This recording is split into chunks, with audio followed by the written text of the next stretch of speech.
An older lady went into an old dive bar in Dallas. This was her first night out on the town from her divorce after almost 30 years of neglect from her truly awful husband. After ordering a martini from the bartender, she sat at the counter sipping her drink and saw a young cowboy sitting in the corner with his feet propped up on a table. He had on the biggest boots she'd ever seen.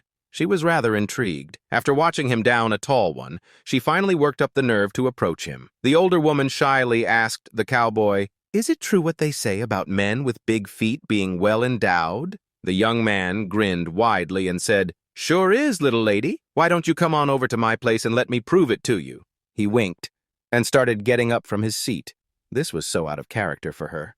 The older woman thought for a moment. The past 30 years had been pretty miserable, and as she wasn't getting any younger, considered that she might never get an offer like this again.